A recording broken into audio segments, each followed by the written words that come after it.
ಸಮಾಚಾರ ನ್ಯೂಸ್ಗೆ ಸ್ವಾಗತ. ನಾನು ಮಂಜುಳಾ ಕೊಂಡರಾಜನಹಳ್ಳಿ, ಕೋಲಾರ. ದೇಶದಲ್ಲಿ 25 ಶ್ರೀಮಂತ ಬಂಡವಾಳಶಾಹಿಗಳಿದ್ದು ಪ್ರಧಾನಿ ನರೇಂದ್ರ ಮೋದಿ ಈ ಕಾರ್ಪೊರೇಟ್ ಕಂಪನಿಗಳ 16 ಲಕ್ಷ ಕೋಟಿ ರು ಸಾಲ ಮನ್ನಾ ಮಾಡಿದ್ದಾರೆ. ನರೇಗಾ ಯೋಜನೆಯಡಿ 25 ವರ್ಷಗಳಲ್ಲಿ ಮಾಡಬಹುದಾದ ಕಾಮಗಾರಿಗಳಷ್ಟು ಹಣವನ್ನು ಈ ಶ್ರೀಮಂತರಿಗೆ ನೀಡಿದ್ದಾರೆ ಎಂದು ರಾಹುಲ್ ಗಾಂಧಿ ಆರೋಪಿಸಿದರು. ಕೋಲಾರ ಲೋಕಸಭಾ ಕ್ಷೇತ್ರದ ಮಾಲೂರು ಹೊಸಕೋಟೆ ರಸ್ತೆಯ ಚೊಕ್ಕಂಡಹಳ್ಳಿ ಗೇಟ್ ಬಳಿ ಕಾಂಗ್ರೆಸ್ ಪಕ್ಷ ಹಮ್ಮಿಕೊಂಡಿದ್ದ ಪ್ರಜಾಧ್ವನಿ 2.0 ಸಮಾವೇಶದಲ್ಲಿ ಜನರನ್ನು ಉದ್ದೇಶಿಸಿ ಅವರು ಮಾತನಾಡಿದರು. ಕೋಲಾರಕ್ಕೆ ಅಜ್ಜಿ ಜೊತೆಗಿನ ಭೇಟಿ ನೆನೆದ ರಾಹುಲ್, ಎಲ್ಲರಿಗೂ ನಮಸ್ಕಾರ ಎಂದು ಕನ್ನಡದಲ್ಲಿಯೇ ಭಾಷಣ ಆರಂಭಿಸಿದ ರಾಹುಲ್ ಗಾಂಧಿ, ಬಾಲ್ಯದಲ್ಲಿ ತಮ್ಮ ಅಜ್ಜಿ ಇಂದಿರಾ ಗಾಂಧಿ ಜೊತೆ ಕೋಲಾರದ ಚಿನ್ನದ ಗಣಿಗೆ ಭೇಟಿ ನೀಡಿದ್ದನ್ನು ನೆನಪಿಸಿಕೊಂಡರು. ಅಜ್ಜಿಯಿಂದಲೇ ರಾಜಕೀಯ ಪಟ್ಟುಗಳನ್ನು ಕಲಿತೆ, ಇದರಲ್ಲಿ ತಾರತಮ್ಯ, ಅನ್ಯಾಯ ವಿರೋಧಿಸಲು ಎದೆಗುಂದಬೇಕಿಲ್ಲ ಎನ್ನುವುದು ಪ್ರಮುಖವಾಗಿದೆ ಎಂದರು.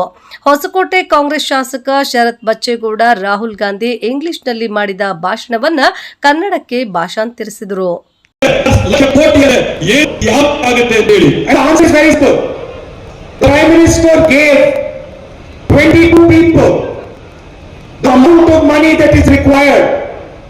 To run Manrega in India for 24 years. ಇದಕ್ಕಿರ್ತಕ್ಕಂಥ ಉತ್ತರ ಸರಳವಾದಂತ ಉತ್ತರ. ಪ್ರಧಾನಮಂತ್ರಿಗಳು ಕೇವಲ 22 ಜನಕ್ಕೆ 16 ಲಕ್ಷ ಕೋಟಿಗಳು ಕೊಟ್ಟು ನರೇಗಾ ಯೋಜನೆ ಅಡಿಯಲ್ಲಿ 25 ವರ್ಷ ನಾವೇನೇನು ಕಾಮಗಾರಿಗಳನ್ನ ಮಾಡಬಹುದು ಅದು 22 ಜನಕ್ಕೆ ಮಾತ್ರ ಕೊಟ್ಟಿದ್ದಾರೆ. You remember that when we were in power in Delhi, we did a farm loan waiver. And we forgave the bank loans of India's farmers. ನಮಗೆ ನೆನಪಿರಬಹುದು, ಕೇಂದ್ರದಲ್ಲಿ ನಮ್ಮ ಕಾಂಗ್ರೆಸ್ ಸರ್ಕಾರ ಇದ್ದಂತ ಸಂದರ್ಭದಲ್ಲಿ ರೈತರ ಸಾಲಗಳನ್ನ ಮನ್ನಾ ಮಾಡಿದಂತ ಸರ್ಕಾರ ನಮ್ಮ ಕಾಂಗ್ರೆಸ್ ಸರ್ಕಾರ ಅಂತ ನೆನಪಿದೆ. There are crores and crores of farmers in India. ಈ ದೇಶದಲ್ಲಿ ಕೋಟ್ಯಾಂತರ ರೈತರು ಇವತ್ತು ಬದುಕು ಮಾಡ್ತಾ ಇದ್ದಾರೆ. Now it started today and we forgave the farmers' bank loans for the next 24 years. It would still not amount to the money that Narendra Modi has given 25 business people. ನಾವು ಇವತ್ತು ಈ ತಕ್ಷಣ ಪ್ರಾರಂಭ ಮಾಡಿ ರೈತರ ಸಾಲಗಳೆಲ್ಲ ಕೂಡ ಮನ್ನಾ ಮಾಡಿದ್ರೆ ಮುಂದೆ ಬರಂತ 24 ವರ್ಷ ನಾವೇ ಲಕ್ಷ ಕೋಟಿ ಆಗುತ್ತೆ ಅಂತ ಹೇಳಿ. Answer is very simple. Lok Sabha ಚುನಾವಣೆಯಲ್ಲಿ ಕಾಂಗ್ರೆಸ್ ಪಕ್ಷ ಬಹುಮತದಿಂದ ಅಧಿಕಾರಕ್ಕೆ ಬಂದರೆ ಪ್ರತಿ ಕುಟುಂಬದ ಹಿರಿಯ ಮಹಿಳೆಗೆ ವಾರ್ಷಿಕ 1 ಲಕ್ಷ ರು, ಜಾತಿ ಗಣತಿ, ದಲಿತರು, ಆದಿವಾಸಿಗಳು, ಹಿಂದುಳಿದ ವರ್ಗಗಳು, ಅಲ್ಪಸಂಖ್ಯಾತರಿಗೆ ಎಲ್ಲ ಸ್ತರದ ಉದ್ಯೋಗದಲ್ಲಿ ಅವಕಾಶಗಳು ಸೇರಿದಂತೆ 5 ಗ್ಯಾರಂಟಿಗಳನ್ನು ನೀಡುವ ಮೂಲಕ ದೇಶದ ರಾಜಕಾರಣದ ಮೇಲೆ ಹೊಸ ಕ್ರಾಂತಿಕಾರಿ ಬೆಳವಣಿಗೆಗೆ ನಾಂದಿ ಹಾಡಲಾಗುವುದು ಎಂದು ಹೇಳಿದರು.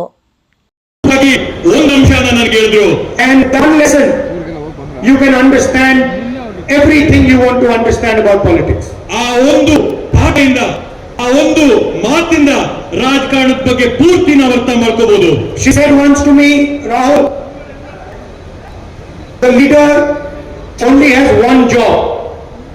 ಅವರು ನನಗೆ ಒಂದು ಮಾತು ಹೇಳಿದ್ರು, ರಾಹುಲ್, ನಾಯಕನಂತಂದ್ರೆ ನಾಯಕ. ಎಐಸಿಸಿ ಅಧ್ಯಕ್ಷರಾದ ಮಲ್ಲಿಕಾರ್ಜುನ ಖರ್ಗೆ ಮಾತನಾಡಿ, ಲೋಕಸಭಾ ಚುನಾವಣೆಯಲ್ಲಿ ಕಾಂಗ್ರೆಸ್ ಪಕ್ಷ ಬಹುಮತದಿಂದ ಅಧಿಕಾರಕ್ಕೆ ಬಂದರೆ ಪ್ರತಿ ಕುಟುಂಬದ ಹಿರಿಯ ಮಹಿಳೆಗೆ ವಾರ್ಷಿಕ 1 ಲಕ್ಷ ರು, ಜಾತಿ ಗಣತಿ, ದಲಿತರು, ಆದಿವಾಸಿಗಳು, ಹಿಂದುಳಿದ ವರ್ಗಗಳ ಅಲ್ಪಸಂಖ್ಯಾತರಿಗೆ ಎಲ್ಲಾ ಉದ್ಯೋಗದಲ್ಲಿ ಅವಕಾಶಗಳು ಸೇರಿದಂತೆ 5 ಗ್ಯಾರಂಟಿಗಳನ್ನು ನೀಡುವ ಮೂಲಕ ದೇಶದ ರಾಜಕಾರಣದ ಮೇಲೆ ಹೊಸ ಕ್ರಾಂತಿಕಾರಿ ಬೆಳವಣಿಗೆಗೆ ನಾಂದಿ ಹಾಡಲಾಗುವುದು ಎಂದು ಹೇಳಿದರು. ಮೋದಿ ಸುಳ್ಳಿನ ಸರ್ದಾರ. ನಾ ಯಾವಾಗಲೂ ಹೇಳ್ತೀನಿ, ಸುಳ್ಳಿನ ಸರ್ದಾರ. ಮತ್ತು ಅನೇಕ ಜನ ನಮ್ಗೆ ಹೇಳ್ತಾರೆ, ನೀವು ಮೋದಿ ಹೆಸರು ಯಾಕೆ ಹೋದ್ರಿ, ಅವರಿಗೆ ವೈಯಕ್ತಿಕವಾಗಿ ನಾವೇನ್ ಮಾಡ್ಬೇಕು? ಪ್ರತಿಯೊಂದು ಮಾತಿಗೆ ಮೋದಿ ತನ್ನ ಹೆಸರು ಹೇಳ್ಕೊಳ್ತಾನೆ. ಪ್ರತಿಯೊಂದು ಕಾರ್ಯಕ್ರಮಕ್ಕೆ ಇದು ಮೋದಿ ಗ್ಯಾರಂಟಿ, ಇದು ಮೋದಿ ಯೋಜನೆ, ಇದು ಮೋದಿ ಸ್ಕೀಮು, ಮತ್ತು ಮೋದಿ ಮೋದಿ ಅಂತ ಅವ್ರು ಹೇಳಿಕೊಳ್ಳುವಾಗ ನಾವು ಯಾರಿಗೆ ಕ್ರಿಟಿಸೈಸ್ ಮಾಡಬೇಕು? ಅವ್ರ ಪಾರ್ಟಿ ಹೆಸರು ಹೇಳೋದಿಲ್ಲ.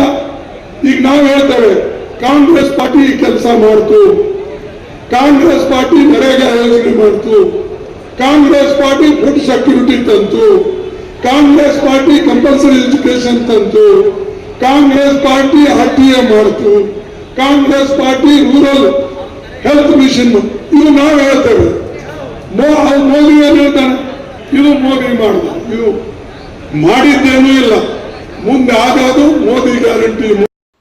ಮುಖ್ಯಮಂತ್ರಿ ಸಿದ್ದರಾಮಯ್ಯ ಮಾತನಾಡಿ, ಕೋಲಾರ, ಮಂಡ್ಯ ಹಾಗೂ ಹಾಸನ ಸೇರಿ 3 ಸ್ಥಾನಗಳಲ್ಲಿ ಮಾತ್ರ ಜೆಡಿಎಸ್ ಸ್ಪರ್ಧಿಸುತ್ತಿದೆ.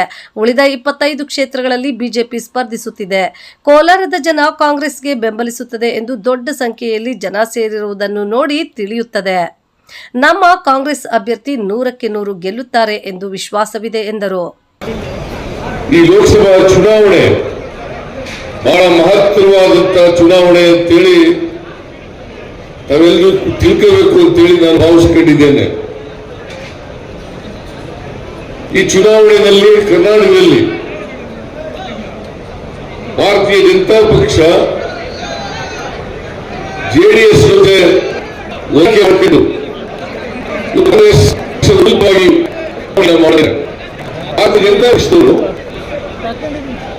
ನಾವು 28ಕ್ಕೆ 28 ಗೆಲ್ತೀವಿ ಎಲ್ಲ ಕಡೆ ಹೇಳ್ಕೊಂಡು ತಿರುಗಾಡ್ತಾ ಇದ್ದಾರೆ. ಜೆಡಿಎಸ್ ನವರು ಕೂಡ ಅದಕ್ಕೆ ಧ್ವನಿಗೂಡಿಸ್ತಾ ಇದ್ದಾರೆ. ಇವತ್ತಿನವರೆಗೆ ಬಿಜೆಪಿ ಜೆಡಿಎಸ್ ಹೊಂದಾಣಿಕೆ ಇರಲಿಲ್ಲ ಚುನಾವಣೆಯಲ್ಲಿ. ಈ ಸಾರಿ ಭಾರತೀಯ ಜನತಾ ಪಕ್ಷದವರಿಗೆ ಸೋಲ್ತೀವಿ ಅಂತಕ್ಕಂಥ ಭಯದಿಂದ ಜೆಡಿಎಸ್ ಜೊತೆ ಅಲಯನ್ಸ್ ಅನ್ನ ಮಾಡ್ಕೊಂಡಿದ್ದಾರೆ. ಜೆಡಿಎಸ್ ನವರು ಕೂಡ 3 ಸೀಟ್ಗಳನ್ನ ತಗೊಂಡಿದ್ದಾರೆ.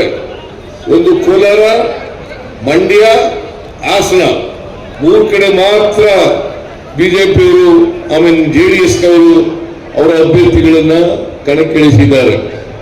ಉಳಿದ ಕಡೆ ಸುಮಾರು 25 ಕ್ಷೇತ್ರಗಳಲ್ಲಿ ಬಿಜೆಪಿಯವರು ಸ್ಪರ್ಧೆ ಮಾಡಿದ್ದಾರೆ. ನೀವು ಇಷ್ಟೊಂದು ಜನ ಕೋಲಾರದಲ್ಲಿ ಸೇರಿದ ನೋಡಿದ್ರೆ ಕೋಲಾರದ ಜನ ಕಾಂಗ್ರೆಸ್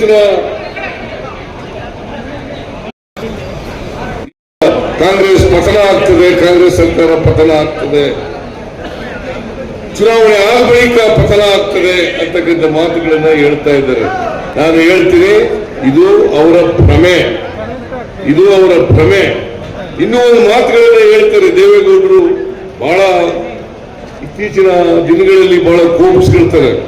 ನಾನು ಹೇಳಿದೆ, ದೇವೇಗೌಡ್ರೆ ನೀವು ಕಮ್ಯುನಲ್ ಪಾರ್ಟಿ ಜೊತೆ ಹೋಗಿದ್ದೀರಲ್ರಿ, ನೀವು ಜನತಾದಳ ಸೆಕ್ಯುಲರ್ ಅಂತ ಹೆಸರಿಟ್ಕೊಂಡಿದ್ದೀರಿ, ಜನತಾದಳ ಸೆಕ್ಯುಲರ್ ಅಂತ ಹೆಸರಿಟ್ಕೊಂಡಿದ್ದೀರಿ.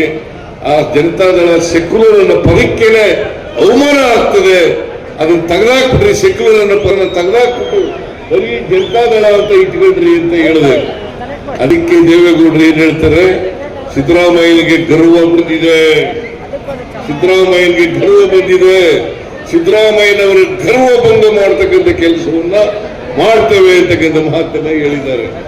ನಾನು ಹೇಳ್ತೀನಿ, ದೇವೇಗೌಡರು ಭಾರತೀಯ ಜನತಾ ಪಕ್ಷದವರು ಏನೇ ಹೇಳಿದ್ರು ಕೂಡ ಈ ಸಾರಿ ಕರ್ನಾಟಕದ ಜನ ಕಾಂಗ್ರೆಸ್ ಪಕ್ಷವನ್ನ ಕೈ ಹಿಡಿ.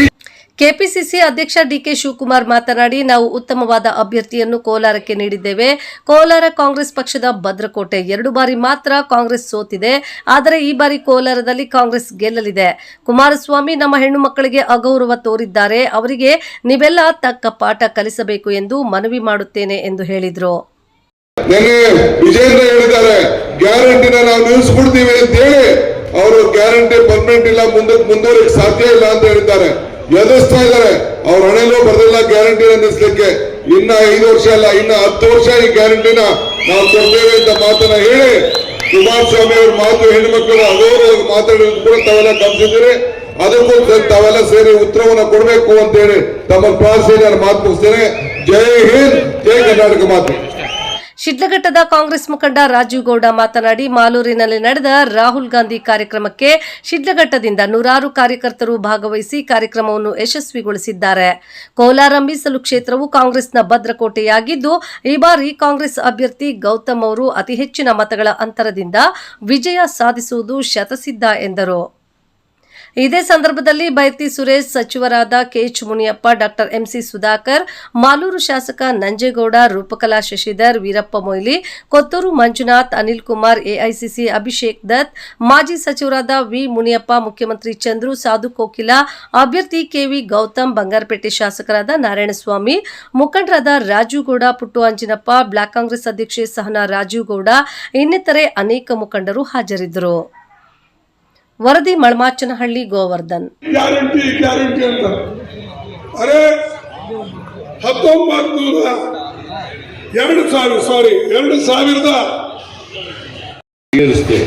ಇದೇ ಬಿಜೆಪಿಯವರು 2018ರಲ್ಲಿ 600 ಭರವಸೆಗಳನ್ನು ಕೊಟ್ಟಿದ್ರು. 600 ಭರವಸೆಗಳಲ್ಲಿ 60 ಭರವಸೆಗಳನ್ನು ಕೂಡ ಈಡೇರಿಸಲಿಕ್ಕೆ ಸಾಧ್ಯ ಆಗಲಿಲ್ಲ. ಅದರಿಂದ ಅವರು ಕೊಟ್ಟ ಮಾತಿನಂತೆ ನಡ್ಕೊಳ್ಳದೆ ಕರ್ನಾಟಕದ ಜನರಿಗೆ ದ್ರೋಹ ಮಾಡಿರ್ತಕ್ಕಂಥ ಪಕ್ಷ ಯಾವುದಾದ್ರೂ ಇದ್ರೆ ಅದು ಭಾರತೀಯ ಜನತಾ ಪಕ್ಷ ಅಂತಕ್ಕಂಥದನ್ನ ಹೇಳಲಿಕ್ಕೆ ಬಯಸ್ತಾ ಇದ್ದೇನೆ. ಮತ್ತೆ ಈ ಬಾರಿಯೂ ಕೂಡ